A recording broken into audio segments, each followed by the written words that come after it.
Bienvenidos a Darwin. Esta es una presentación sobre un poco de la vida de Darwin, su pasión por los escarabajos, que ha sido organizada por el Museo de Historia Natural de la Universidad de San Carlos y el Jardín Botánico de la Universidad de San Carlos de Guatemala. Se realiza en conmemoración de los 212 años del natalicio de Charles Darwin, el científico, el biólogo más importante para nosotros. Charles Darwin nació el 12 de febrero del año de 1809 y en 1859, el 24 de noviembre, publicó el trabajo más influyente en toda la biología y la medicina, pero también uno de los trabajos más influyentes en la historia de la ciencia, el origen de las especies por medio de la selección natural. Este trabajo está fuertemente influenciado por el trabajo de Thomas Malthus, un clérigo y demógrafo anglicano Inglaterra, que en su trabajo Ensayo sobre el principio de la población demostró que las poblaciones están creciendo de manera exponencial, geométrica, mientras que la capacidad de subsistencia de las poblaciones apenas crece aritméticamente. Por lo tanto, en algún momento, si la capacidad de carga para sostener a esas poblaciones llega a sobrepasarse, como puede ocurrir muy cercanamente en el futuro y lo estamos viendo actualmente, las poblaciones de tanto de humanos como la de otros organismos pueden decaer rápidamente en colapsos que van a ser catastróficos. Y en esencia natural, lo que Darwin vio en la naturaleza era parecido a esto y es lo que algunos biólogos han considerado que selección natural es básicamente ecología. Entonces vamos a repasar un poco de historia de lo que significa selección natural, solo para poder continuar. Primero, hay como cuatro principios básicos. Uno es la herencia de los caracteres. El punto de partida para Darwin es la existencia de variaciones en todos los organismos y estas variaciones deben ser hereditarias. No sabía cómo ni por qué, pero debían ser hereditarias. Y eso lo consiguió básicamente con el trabajo que hizo con los creadores de animales, palomas, perros, caballos, gatos, y cómo ellos lograban crear razas distintas. Segundo, es la reproducción y sobrevivencia diferencial de los organismos. Es un hecho observado que solo una fracción de los organismos sobreviven hasta su madurez y se reproducen. La mayoría de los organismos muere sin dejar descendencia. Esto lo observó Darwin en la naturaleza y también hizo experimentos y de acuerdo a sus conclusiones, él propuso que existía siempre una lucha por la existencia. La frase no es de él, pero le gustó y la usó en sus segundas ediciones.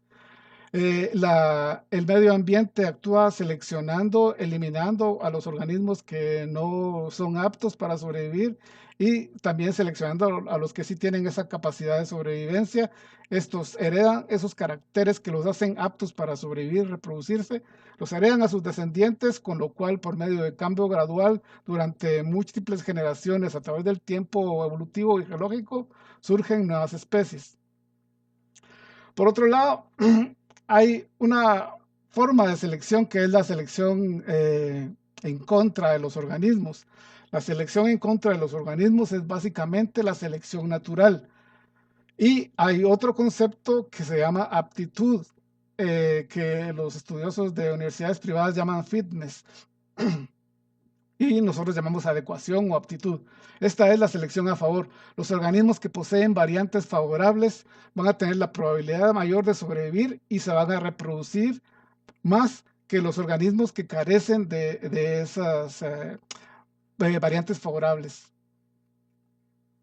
Por otro lado, el cambio para Darwin es gradual y aquí hay una diferencia con las interpretaciones modernas. Para Darwin, el proceso de reproducción a través de las generaciones llevará al aumento gradual de variantes hereditarias beneficiosas y a la eliminación de las variantes desventajosas. Así, grosso modo, se podría explicar rápidamente la adaptación y finalmente la especiación. Entonces, después de esta introducción, presento este plan de lo que viene. Vamos a ver lo que Darwin no pudo ver, por qué los escarabajos son importantes en la obra de Darwin y algunas recomendaciones que dejó Mr. Darwin para nosotros. ¿Qué fue lo que Darwin no vio? Muchas cosas. Uh, Entre ellas, las leyes de la herencia y, por otro lado, el ADN. En su trabajo, La descendencia del hombre y la selección en relación al sexo, Darwin hizo un análisis bien complejo de lo que se conocía hasta ese momento sobre la herencia. Y lo que concluyó fue que estas leyes se rigen por causas que para 1857, 58, 59 no son desconocidas. Y que las leyes de la herencia no solo son muy complejas, sino que también lo son las causas que las rigen y las que gobiernan la variabilidad. Y imagino que los estudiantes de genética actuales deben pensar algo parecido. Sin embargo, casi en la época de Darwin, porque se sabe que Darwin recibió el trabajo de Mendel, que estaba escrito en un idioma que Darwin no manejaba, el alemán, y estaba en su biblioteca, pero con las hojas cerradas sin abrir. Eh, Estaba el trabajo de Mendel, Darwin no lo vio, y casi nadie lo vio hasta que fue descubierto como en 1803, 1805. Y hay otras personas como Hugo de Vries y Thomas Morgan que trabajaron y dilucidaron algo que llamaron mutaciones y cómo éstas producían variaciones en los organismos. Y luego otro grupo de matemáticos y biólogos como Ronald Fisher, Haldane y Seward Wright, entre otros, establecieron y provocaron que naciera la genética de poblaciones. La genética de poblaciones que combinaba la genética mendeliana, la propia genética y selección natural, colocando a Darwin al día.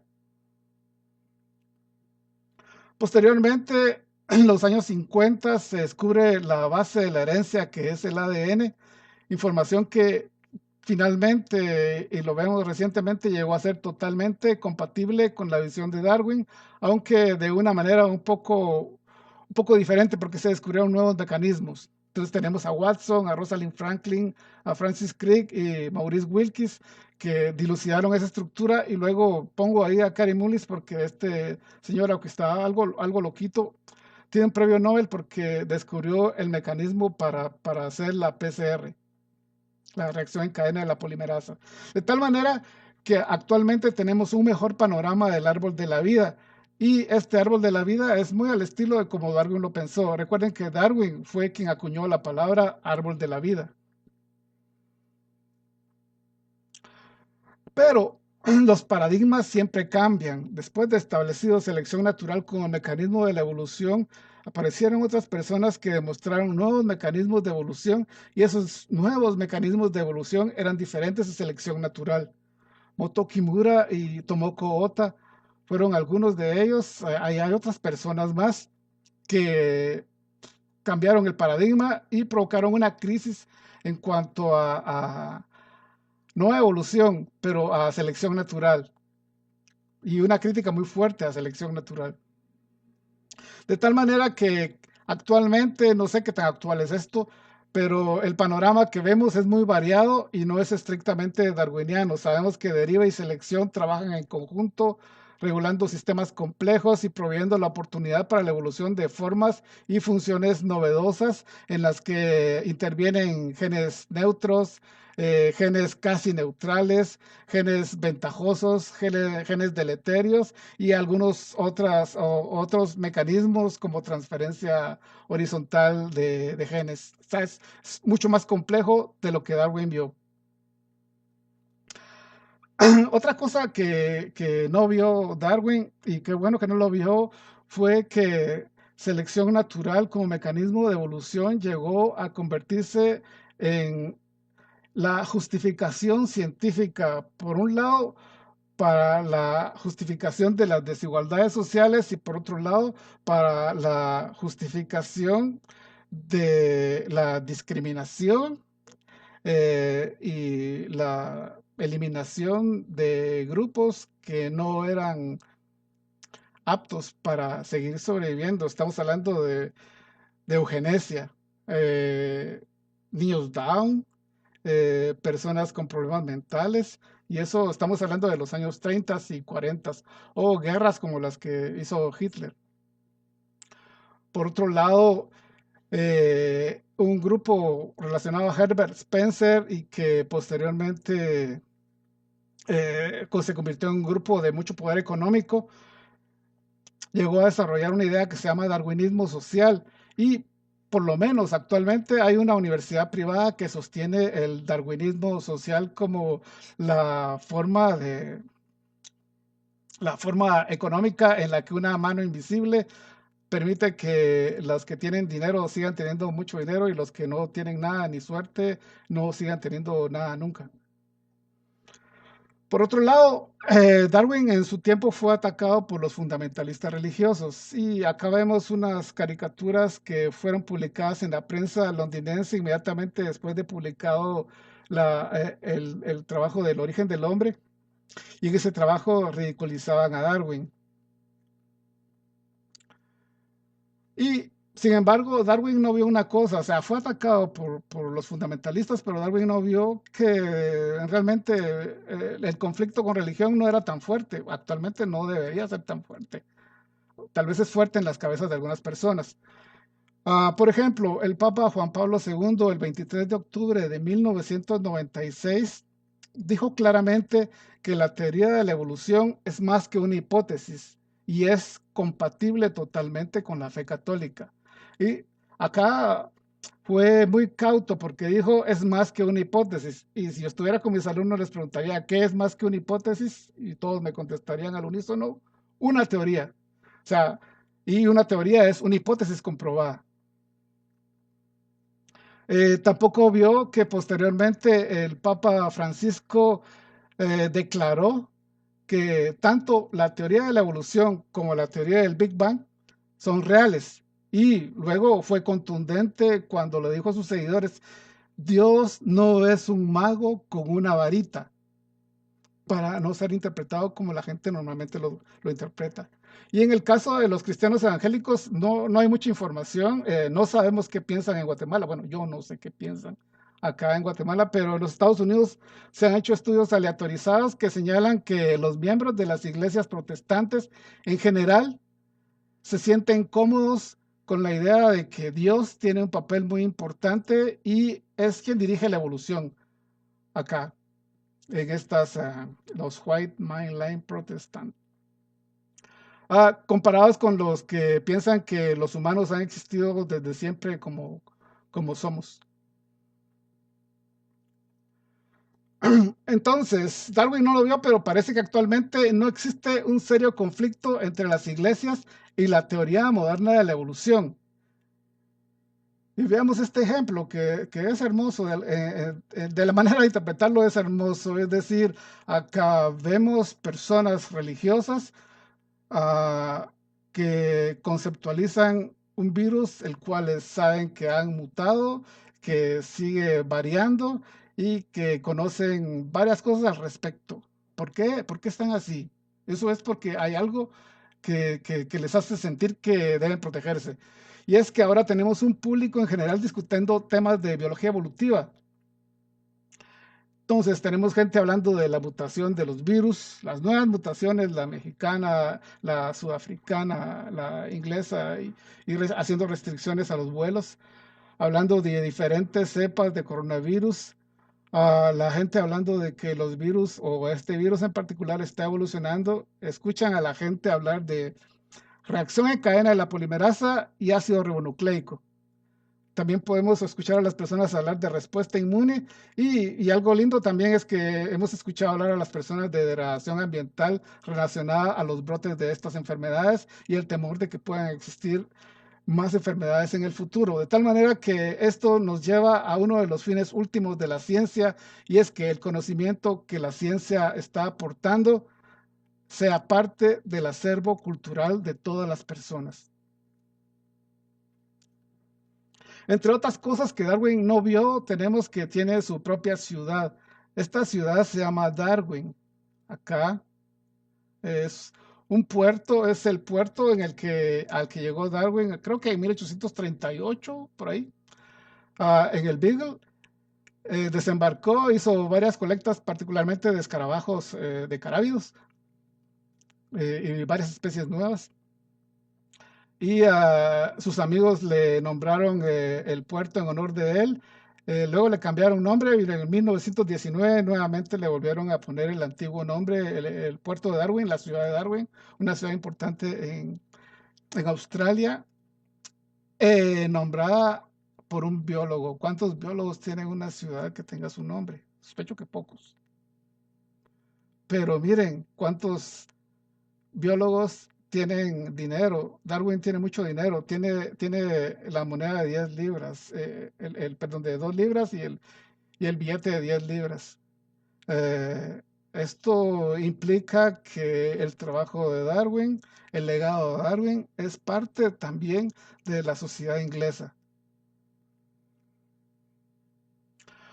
Darwin también tiene un premio, se llama los premios Darwin, y estos premios son otorgados a personas que voluntariamente o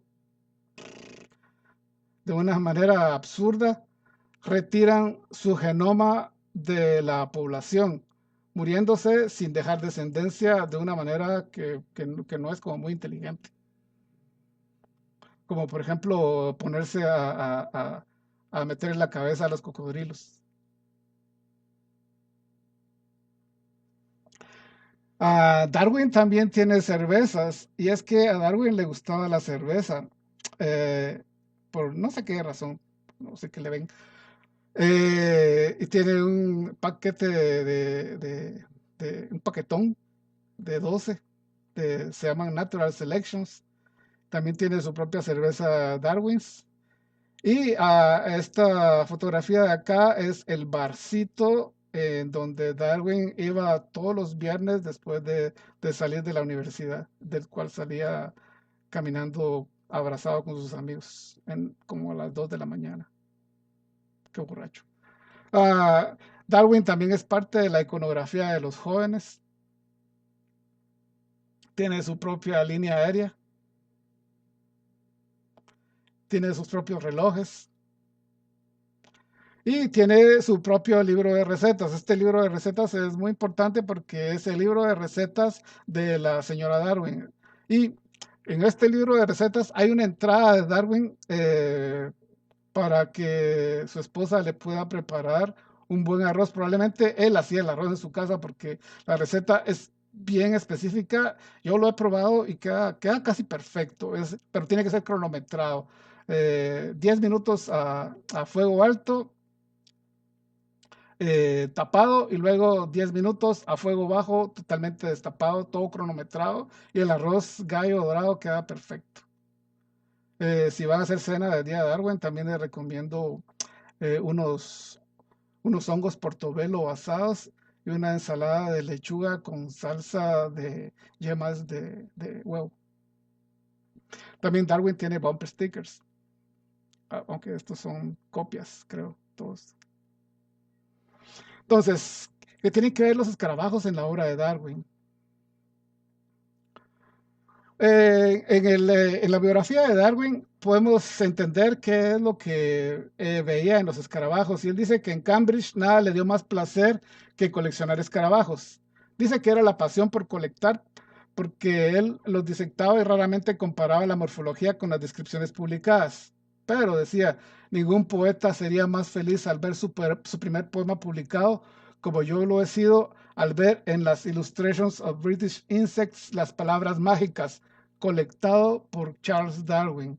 Acá tenemos los artículos estos. Este es un escarabajo ontófagus colectado por Darwin. Acá está su etiqueta con su letra y con muy poca información. En esa época no le ponían tanta información. Acá vemos su colección, que creo que está ahora en el Museo Británico, en el Museo de Londres se llama. Y acá un dibujo que le hizo un amigo cuando estaba buscando sílfidos, ese grupo de escarabajos que uno va a colectar en las tumbas. Acá hay una tumba y se pone cerca de las tumbas de personas recién enterradas y escarba un poco y ahí puede encontrar algo de sílfidos que llegan a los cadáveres. Esta es parte de su colección. Pueden ver el microscopio que es de muy mala calidad. Y es un microscopio bien incómodo para trabajar. Es tan incómodo que Darwin tuvo que inventarse una silla. Entonces se dio cuenta de que trabajar en este escritorio y con todos los movimientos que había que hacer para ver el bicho, luego comparar con otros, sacar otros bichos, hacer las etiquetas. Entonces, en 1840 lo que hizo fue que le quitó las ruedas de metal a su cama y se las soldó a una silla acá. Y así él inventó la primera silla de laboratorio para el estudio específico de los escarabajos. Posteriormente los comerciantes la transformaron y le llamaron silla de oficina. Pero recuerden, las sillas de laboratorio los inventó Darwin. Las sillas de oficina las inventó Darwin. Fue el primero, no fue Alva Edison. Otra parte de la colección, y acá los vasitos en los que colectaba los bichos vivos y sus cartas. Y entonces la colección de Darwin sigue viva porque ahí está, los especímenes ahí están y muchos de esos especímenes han declinado en sus poblaciones, otros todavía existen. Y por ejemplo, esta especie fue descrita en el 2014, Darwinilus sedarici. Esto es parte de los estafilínidos que donó Darwin, que fueron colectados en el viaje del Beagle. Acá está la nueva especie, el nuevo género dedicado a Darwin, la nueva especie. Y acá hay una nota de Darwin que dice que cuando escucho hablar sobre colectar escarabajos raros, me siento como un viejo caballo de combate al sonido de la trompeta. Es una emoción intensa que seguramente todos hemos vivido cuando nos toca salir al campo o salir a trabajar con lo que más nos gusta. En su biografía dice también que un día vio dos escarabajos muy raros. Dice, tomé uno en cada mano y en ese momento vi un tercero. No pude resistir la tentación y me llevé uno a la boca para liberar una mano, pero en ese momento expulsó un líquido tan ácido que me vi forzado a escribirlo. Así perdí 3 escarabajos. Y es que se había puesto un escarabajo bombardero en la boca. Qué desagradable. Y en su autobiografía, al referirse a sus amigos de recolecta, finaliza con la frase, parece ser como si la afición a colectar escarabajos fuera un indicio de un éxito, de un futuro éxito en la vida. Y creo que tiene razón, porque las personas que estudian escarabajos o coleópteros terminan siendo muy exitosos. Y por otro lado, hablando de Wallace, Wallace dice, ¿por qué las grandes cabezas fracasaron mientras Darwin y yo dimos con la solución del problema? En primer lugar, y sobre todo creo yo, porque en nuestra juventud ambos fuimos entusiastas cazadores de escarabajos. Y esta es la colección de Wallace, que junto con Darwin elaboraron el primer manuscrito del mecanismo de selección natural como uno de los mecanismos, el único mecanismo de evolución en ese momento.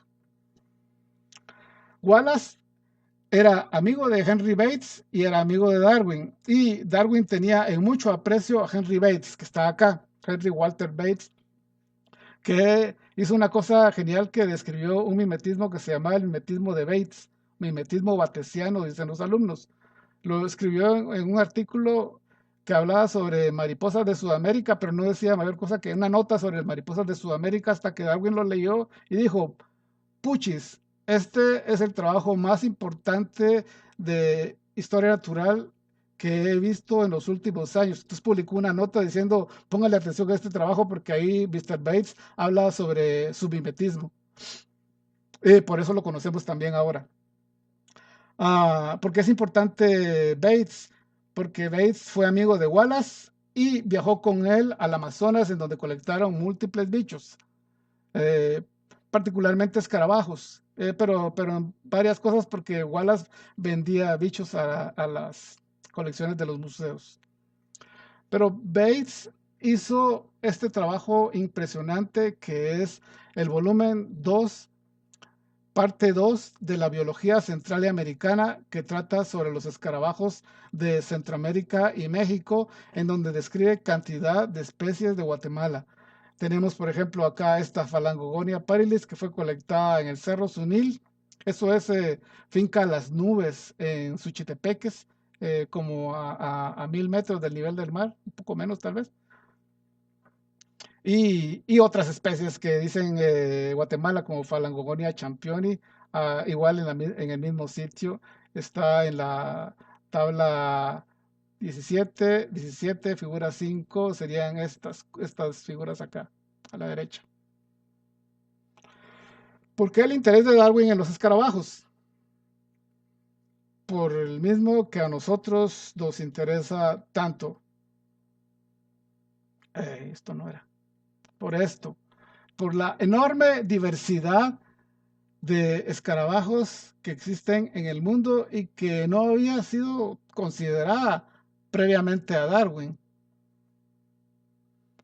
O sea, habían colectores de cosas bonitas, de mariposas y de escarabajos bonitos. Muchos entomólogos se van por la finta de lo grande y lo bonito. Y dice Haldane, cuando le preguntaron qué onda con Dios, dice, si Dios es el autor de todas las criaturas, hay que reconocerle que siente un extraordinario cariño por los escarabajos. Y es que no existe grupo más diversificado de organismos que los coleópteros, que en este caso están llamando en términos generales como escarabajos. Los escarabajos propiamente dicho pertenecen a la familia Scarabeoidea y hay unas 31.000 especies descritas y unas 50.000 especies estimadas. Son bastante variados y son varias familias. Son los que incluyen las gallinas ciegas y hay escarabajos como estos que son reales del género Crisina. Hay los falsos escarabajos que son estos de Egipto. También hay una confusión entre beetles, porque a uno les llaman beetles como estos, de beats, de sonido, no de escarabajo. Y estos fake beetles, que no son los de verdad, son los feos, los gringos, la copia pirata. ¿Cómo está el estudio de los escarabajos actualmente en relación a Darwin? Y es que durante su viaje en el Beagle, Darwin quedó tan impresionado por la altísima diversidad de coleópteros en los trópicos que escribió una carta al profesor Henslow y le dijo, acá la fauna no solo comprende especies grandes, sino que también muchísimas especies mayormente pequeñas e inconspicuas. Llamó la atención sobre la enorme diversidad y esto no había sido corroborado hasta el año 1982. Darwin está planteando una hipótesis que no es corroborada hasta 1982, cuando Terry Irwin, en ese momento del Smithsonian, que murió el año pasado, publicó en Coleopters Bulletin un estudio de fumigación de árboles. Al fumigar los árboles recolectaba los bichos abajo y encontró que la diversidad de bichos en cada árbol era enorme y que cada especie de árbol tenía bichos distintos, de tal manera que llegó a considerar que la diversidad de insectos en el mundo era aproximadamente de 10 millones, lo cual levantó muchas costras porque mucha gente se sintió molesta, ofendida, y luego otros se sintieron maravillados. Y luego todo el lobo que le tiraron para finalmente en el año 91 hizo una nueva revisión y dijo, bueno, los que me están tirando lobo tienen razón. Perdón, él estaba estimando en 30 millones. Dijo, estimé 30 millones en el año 82, pero luego de hacer la revisión, creo que me equivoqué, tienen razón, son 100 millones de organismos. Y 100 millones de organismos es más o menos aproximadamente lo que están planteando los moleculeros, las personas que hacen biología molecular, taxonomía molecular, que es un poco discutible, ¿verdad? Porque son solo secuencias que podrían ser igualmente interfértiles. En 1855, Darwin planteó una nueva hipótesis en una carta a Hooker. Él decía que la braquiptería o reducción o pérdida de las alas parece estar actuando reduciendo el riesgo de ser llevado al mar y morir en las islas que están lejanas dentro del mar, en el mar, a medio del mar. Y esta hipótesis del año 55 nunca fue corroborada hasta hace aproximadamente 17 de noviembre de 2020 y salió el 2021. Bueno, tal vez 2020. Digamos que es de diciembre de 2020 el artículo. Pues acaban de publicarlo. Después del año 55 se publica esto. Y lo que explica es que, como decía Darwin, cabalmente los vientos uh, tienen un efecto en la pérdida del vuelo en las islas remotas relacionado al riesgo de morir, pero por supuesto son estudios más intensos, mejor diseñados y encuentra que hay otros mecanismos que reducen la capacidad de vuelo en los organismos, o sea, que favorecen la braquiptería en las islas remotas. Entonces acá vemos cantidades de especies braquípteras en islas remotas, principalmente de coleópteros. Los cuernos es otra cosa que llamaba mucho la atención a Darwin, sobre todo en lo relacionado a selección sexual, en su libro sobre selección sexual. Y en este trabajo de selección en relación al sexo, dice que como los machos con mayores cuernos son los que tienen hijos, pelean, los machos con mayores cuernos ganan las peleas, estos heredan la tendencia a que sus hijos tengan mayores cuernos, haciendo que sus descendientes cada vez tengan cuernos más grandes también. Los estudios que se han hecho actualmente han encontrado una gran diversidad de formas de cuernos. Algunos corroboran parcialmente las ideas de Darwin y otros son contrarios a las ideas de Darwin. Demuestran lo contrario, por lo que vemos que estas ideas siguen vigentes y son hipótesis que tenemos que seguir probando. Por ejemplo, esta hipótesis. Tenemos dos hipótesis acá. Darwin dice que múltiples linajes no relacionados de escarabajos parecen haber evolucionado cuernos de manera independiente. Acá tenemos una filogenia y él dice, estos bichos no están relacionados, pero todos tienen cuernos. Y luego hay otro autor que predice que los fósiles de escarabajos más antiguos tienen que tener cuernos y que algunos no tienen cuernos porque los han perdido. Es decir, que todo el ancestro tenía cuernos versus que los cuernos han evolucionado varias veces. Hay que seguir probando esas hipótesis, particularmente ahora que hay un poco más de fósiles. Darwin no conocía fósiles de coleóptera. Acá tenemos otro trabajo que es sobre trimorfismo masculino, en el que machos con cuernos pequeños, según la predicción de Darwin, no van a tener oportunidad de reproducirse, pero este estudio demuestra que machos con cuernos pequeños no se meten a los torneos sexuales y no van a ganarlos, pero no se meten. Y se dedican a quedar al lado mientras que las hembras esperan, entonces los machotes grandotes están para pelearse y distraídos, y entonces los machos pequeños realizan cópulas y que duran mucho tiempo y aseguran un éxito reproductor. Y es lo que llamaríamos lastre génico, pero es una tercera, es una nueva explicación de por qué existen los organismos con cuernos pequeños que contradice la hipótesis de Darwin, que parcialmente, porque sí hay combates.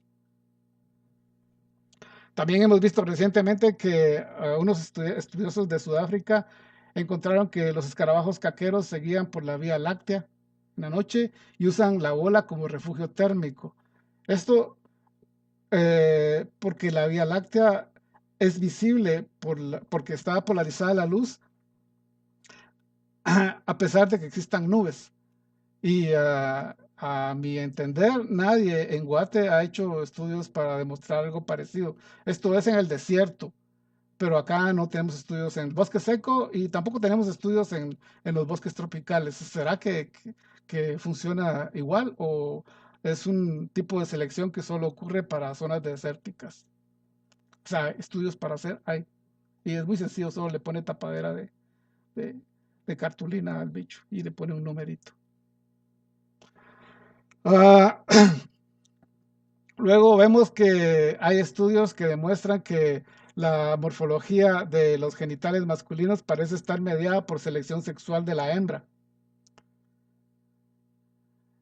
Y otros estudios que demuestran que es el desarrollo hormonal el que controla el tamaño del cuerno en algunas especies. Es decir, estos bichos se alimentan bien cuando son larvas, tienen una buena alimentación cuando son larvas y son experimentales.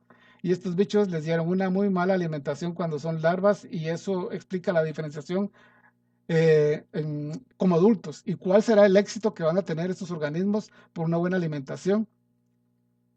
Entonces acá vemos plasticidad fenotípica. Y estos bichos con los que yo he trabajado, que son escarabajos que no pueden volar y tienen alas reducidas, tienen también, ven acá, las alas no sirven para volar. Los bichos son grandes y las alas son bien chiquitas, están totalmente atrofiadas, no sirven para volar, no pueden volar. ¿Cuál es ¿A qué se relaciona esto? ¿Cuál es la causa de la braquiptería en los escarabajos de montaña de Guatemala? Esa es una pregunta que nadie ha resuelto y que nadie ha intentado, a la que nadie se ha metido, pero las preguntas ahí están y son preguntas estrictamente darwinianas, por lo menos. Y en cuanto a las personas que trabajan escarabajos y que han sido exitosos, casi todo el grupo de gente que trabaja escarabajos en Guatemala está asociado a Dr. Jack Schuster. Jack Schuster, que vino a Guatemala en 1974, es la persona, digamos que es el biólogo más importante en los últimos años que ha tenido un, un grupo de gente alrededor de él que ha tenido logros muy grandes estudiando escarabajos. Esto es un mapa de zonas de endemismo de Guatemala y este es un trabajo que hicimos con Dr. Schuster para priorizar bosques nubosos y creo que sin por lo menos 4 o 5 de esos bosques nubosos que nosotros propusimos en el año 2000 ya son actualmente áreas protegidas. Este es un alumno, pero ya no es alumno, es el doctor Carlos Avendaño Mendoza, que hizo 2 trabajos con escarabajos, uno en su EPS y el otro en su tesis de maestría, una comunidad de escarabajos en la Laguna La Chua. Creo que es uno de los pocos trabajos que se ha publicado de la Laguna La Chua. Y este es un trabajo que se hizo en el año 2004 y se publicó en el 2005 y que es un trabajo que necesitamos hacer nuevamente en los próximos años para conocer si cambio climático y degradación del ecosistema afecta y de qué manera a la comunidad de escarabajos.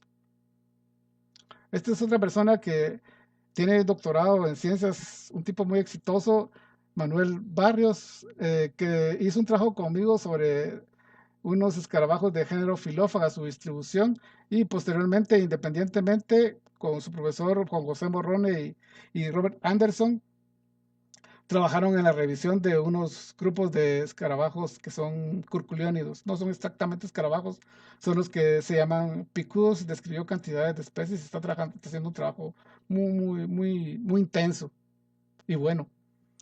Esta es una amiga mía que trabaja en WCS, creo, en Petén, Gabriela Ponce Santizo. Ella está haciendo su tesis de maestría y con ella hicimos un estudio sobre dispersión primaria de semillas de, y dispersión secundaria por primates, que eran las semillas de Ramón, y dispersión secundaria del popó que cae de...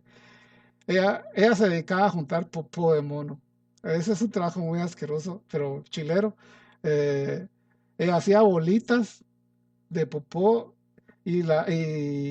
con unos bolitas de plástico o de madera, simulaba la semilla de Ramón, les colocaba un hilo y solo veía cuánta distancia los escarabajos removían las semillas de Ramón que pasaban por el tracto digestivo de los monos hacia afuera. Entonces esta foto se la tomó en ese congreso, el Congreso Internacional de Primatología, donde recibió mención honorífica. Eh, Mención honorífica cuando competís contra los alumnos que trabajan con chimpancés, con gorilas y con bonobos, orangutanes, es algo buenísimo, ¿no? Y mi amigo José Monzón, que trabaja intensamente con este grupo de escarabajos rutelinos y es un ávido colector de muchas especies descritas de Guatemala. Y este es Don Chevito. Entonces, ya vemos que Darwin hizo un trabajo muy intenso en el estudio de escarabajos. porque le gustaban y los utilizó como modelo. Eso es lo importante de los alumnos que tienen éxito, porque los usan como modelo, no se quedan ahí, o tal vez sí se quedan, pues, pero utilizan un grupo bien conocido como modelo para poder testar hipótesis. Pues, ¿qué nos recomendó Darwin? Uno, dice acá, y si tuviera que vivir otra vez mi vida, me fijaría como norma el leer al menos una vez a la semana poesía y escuchar música. Si lo hubiera hecho, no se hubiera producido en mí ese cambio en su autobiografía porque se volvió un cascarrabia, odiaba a todo mundo, pero le gustaba de joven mucho la poesía y la música.